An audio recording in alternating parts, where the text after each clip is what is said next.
这一拳20年的功夫，你们挡得住吗？男孩在院墙外偷看常威劈砖头，一招一式让他眼花缭乱，心底滋生出对武术的浓厚兴趣。男孩就是年少时的霍元甲。天津霍家是个武术世家，闻声众多，桃李天下。小少爷霍元甲最兴武术，但因为天生患有哮喘，霍老爷从不准他接近武堂。霍元甲被赶去练字，但他一门心思扑在习武上，总是叫好友农敬孙帮忙抄几张字交差，自己则在一旁锻炼拳脚。这天，霍家和赵家在擂台上一决高下，小小一方台子被围得水泄不通。霍元甲也拉着农敬孙挤了进去。比武开始，霍老爷下盘稳固，虎步生风，出拳迅猛，行云流水，一时间占尽上风。围观群众纷纷喝彩。赵师傅怒目圆睁，霍老爷手成爪形劈头而下，眼看赵师傅就要命丧当场，霍老爷却骤然收势，没有痛下杀手。赵师傅却不讲武德，趁机偷袭，将他打下了擂台。霍元甲见父亲输掉了比赛，闷闷不乐地蹲在一旁。赵师傅的儿子赵健阴阳怪气地嘲讽了他一番。霍元甲不服气，站上擂台要和赵健一决雌雄，结果却被打得毫无还手之力。小小年纪的霍元甲便发誓今后不会再被人打败。霍元甲一直记挂着报仇，母亲教导他练武不是为了和人争强斗狠，而是为了遇到事不怕事，要约束自己，靠人格魅力获得别人的敬重，而不是靠武力让人惧怕。母亲的话霍元甲并未听进去几分，他也不理解怕人和敬重人的区别。后来霍元甲和农敬孙偷偷抄录了霍家拳谱，一心报仇，日日苦练拳法。初见雏形时，他约战了赵健，一雪前耻，成功将其打败。这一战让霍元甲信心大增，也更加痴迷于习武。此后，霍元甲凭着对武术的悟性及热情，拳法日益精进。他也从少年成长为一家之主。如今霍父去世，妻子生下女儿翠儿后也撒手人寰，母亲和翠儿成了他唯一的亲人。这些年，霍元甲在擂台上叱咤风云，难逢敌手。母亲劝他在结门亲事，也好帮着操持家里，但霍元甲却忙着振兴霍家拳，根本无暇顾及儿女情长。母亲常常嘱咐霍元甲，最要紧的是战胜自己，但面对他的耳提面命，霍元甲一直没放在心上。他在父亲的牌位前立誓，一定让霍家拳成为金门第一。这天，从前的手下败将赵健送来一封战书，这些年他打遍江南17省，自认功夫卓绝，便返回天津一雪前耻。两人在10数米高的擂台展开较量，赵健身形魁梧，下盘稳固，霍元甲身形灵巧，出拳狠辣。几个回合后，赵健便难以招架，霍元甲更是嘲讽他的虎爪是猫爪，接着乘胜追击，将人打下了擂台。大获全胜的霍元甲意气风发，所到之处恭维话不绝于耳，他本人也十分受用。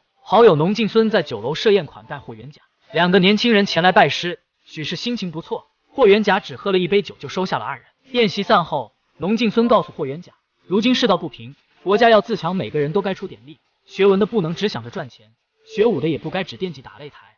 霍元甲却无心国事，那不是他一介武夫该操心的，他人生的意义就在那一方擂台上。此后，霍元甲将大把时间花在擂台上，不少武士慕名而来，递上挑战书，不管哪家功夫，也不管拳脚还是武器，霍元甲全都应对自如。霍元甲，你嘛时候是金门第一呀？怎么的？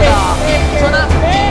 你就在今天，就在今天。拜师的人越来越多，其中不乏打不过就加入的。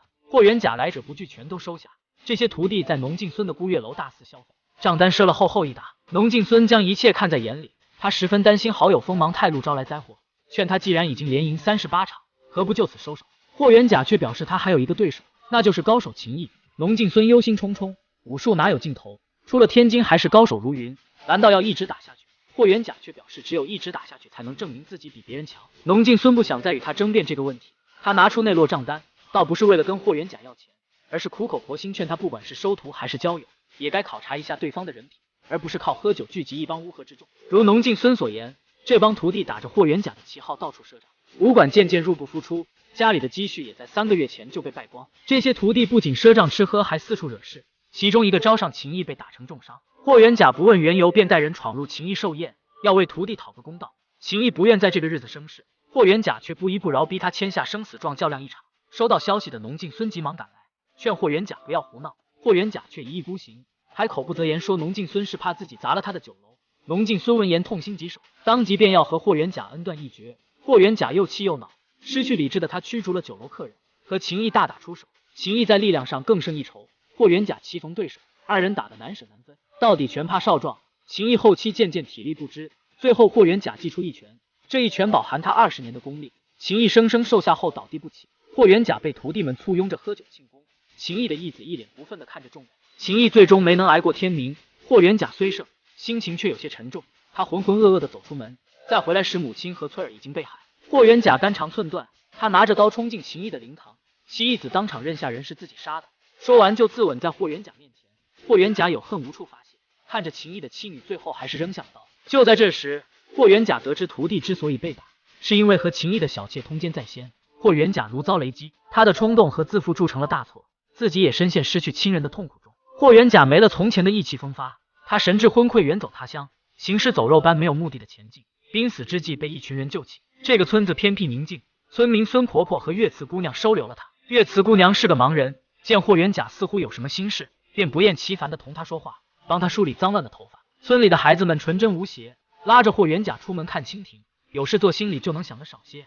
霍元甲跟着村民到田里插秧，他的好胜心依然强烈，只管速度不问质量，埋着头要争插秧第一名。风吹过林海，树叶摩擦沙沙作响，大家纷纷停下手里的活，跟着风的节奏呼吸。霍元甲无法理解，他只顾加快速度超过别人，结果白忙活了一天，秧苗插得太近被重新返工。时间过得飞快，在这个无事无争的村子，霍元甲修身养性，感悟自然，他的心态悄悄发生了变化，生命也从仇恨和伤痛中剥离。这一拳20年的功夫，你们挡得住吗？霍元甲打算离开一趟，回去看看父母妻女，为他们上一炷香。岳慈知道总会有这么一天，他帮霍元甲收拾了行囊，嘱咐他一路小心。霍元甲回到天津，这里发生了翻天覆地的变化，八国联军侵华，街上到处都是洋人，他们耀武扬威，不可一世，俨然把自己当成了主人。霍元甲回到老宅，管家来福还一直待在这里，尽心尽力地守着这份家业。据说自从霍元甲离开后，催债的便将家里值钱的东西洗劫一空，房子能保住，还要多亏农进孙送来的一包钱。霍元甲烧掉了从前他视为勋章的那些生死状，也终于领悟了父母教的那些道理。近日，洋人大力士奥比因横扫天津城武师的消息不胫而走，据说此人不仅连赢数十场比赛，还出言不逊嘲讽国人软弱。苗寨的生活让霍元甲领悟到了武学对于一个人乃至一个民族的意义，他决定重返擂台，不为自己，只为民族气节。农进孙一直对痴迷比武的霍元甲颇有微词，得知他的目的后便慷慨解囊。擂台上，奥比因的大块头看起来很唬人，霍元甲凭借的则是高超的技巧和灵活的身法。和以前不同的是，他的杀招次次收手，奥比因输得心服口服。台下的中国人欢呼雀跃，洋人们却个个面如锅底。这一战登上了各大报纸的头条，大大振奋了民心，鼓舞了士气。消息自然传到了农进孙耳中，他为霍元甲的变化感到高兴，设宴同他一叙。为了帮霍元甲成立精武体操会，农进孙卖掉了自己的酒楼，全力支持好友的抱负，同时还为他出谋划策，编写会规，成功将精武会开办了起来。洋人们打算挫一挫霍元甲的锐气，他们谋划着举办一场以4对1的比赛，40来自4个国家的高手，一自然是霍元甲。这种不公平的比赛也就他们这帮小人想得出。比赛前，日本选手田中约见了霍元甲，两人交流了各自对武术的见解。霍元甲的大家风范让田中十分敬重。比赛这天，霍元甲连战3国高手，从拳王到皇家总教练再到击剑冠军，无一不败在霍元甲手中。田中得知比赛规则后表示这根本就是谋杀，请他来的眼镜男却表示不必大惊小怪，这场比武是经过霍元甲同意的。田中秉着武士精神提出改日再战，霍元甲却谢过他的好意，表示不必如此。两人随即展开较量，二人棋逢敌手，第一回合打了个平手，而台下的眼镜男则趁人不注意换掉了霍元甲的茶水。第二回合很快开始，几招之后霍元甲就察觉到了自己的异常，紧接着一口黑血喷出，田中发现不对，喊了暂停，霍元甲被扶下台。农进孙焦急万分要送他去医院，霍元甲却深知独倚攻心，自己回天无力，人无法选择自己的开始，却能决定如何走完最后一步。霍元甲强撑着返回擂台，他要用行动证明什么叫自强不息。霍元甲不顾田中劝阻，坚持继续比武，他咬着牙和田中对打，使出了打死秦毅那一绝招。这一次他在最后关头收了势，田中显然感受到了这一拳的凌厉，难以想象打在自己身上的后果。他扶起倒在地上的霍元甲，举起了他的手。这一战他输得心服口服，霍元甲用命争了一口气，现场的国人沸腾起来。也许有人会觉得不值，但这正是武学的意义所在。